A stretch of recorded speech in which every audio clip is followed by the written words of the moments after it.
Hi everybody, I'm Brent Laffoon, and today I'm going to teach you about Viparita Chakrasana, otherwise known as Tocks. This is technically a pose. It shows up in the Ashtanga third series of yoga, but more than a pose, it's actually a movement that involves going from downward facing dog all the way over through a handstand into a wheel pose to Urdhva Dhanurasana, and then back over again through your handstand into your downward facing dog shape. Okay, so before you attempt this, you want to make sure that you have a pretty solid practice to begin with, and you want to make sure you're warmed up with your back bend and your handstands, your wrists, your shoulders, all of that are ready to go. Okay, I had a very difficult time learning how to do this when I first started. A friend of mine showed me that a good way to get into it is to use a little bit of a bolster for your feet. So you want to make sure that you have something that's not going to move around. Sometimes I used a couch to start. Whatever you use, this is actually probably a little bit low, but maybe you'll be able to get off from that. A couch will probably be a little bit higher. Just be careful with whatever you use. You want to make sure that it doesn't slide around. So you're going to put your feet on it and bring your butt relatively close to it. And you're going to lay back down and try to come up into a wheel pose from here. Okay? So once you get into your wheel pose, just check in with whatever your feet are on. Give it a little push. Make sure it's not going to slide around. And then start to walk your hands back towards your feet as much as possible. The closer you can get your hands and your feet together, the easier it's going to be to start flipping over. This is much more about where your hips are in space than your legs. Your legs will follow your hips. Okay, so when you have this nice back bend, okay, again, give it a little bit of a test. Don't go winging yourself off it right away. It might slide out and you can really hurt yourself.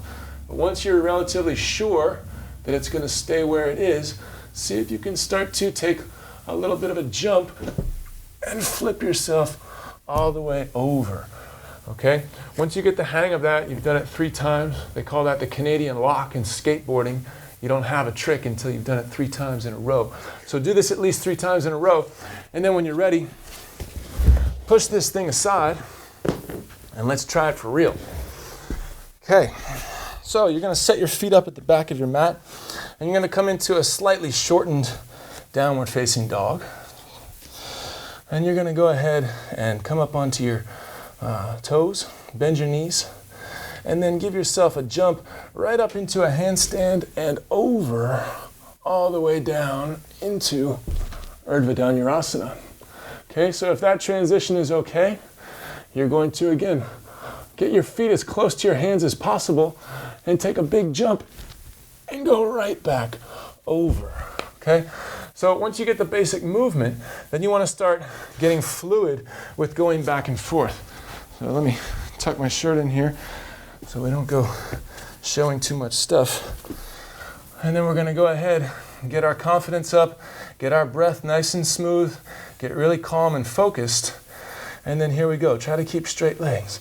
Up and over, and back. And again, up and over, and back. And again, and back. Okay, so that's the move. It's a process. It's not going to happen overnight unless you're a very unusual person. So have fun with it. Be careful. It's easy to hurt yourself doing this. Make sure you warm up appropriately, and use a spotter if you need it. Sometimes it can help to have someone help guide your legs over and guide you back.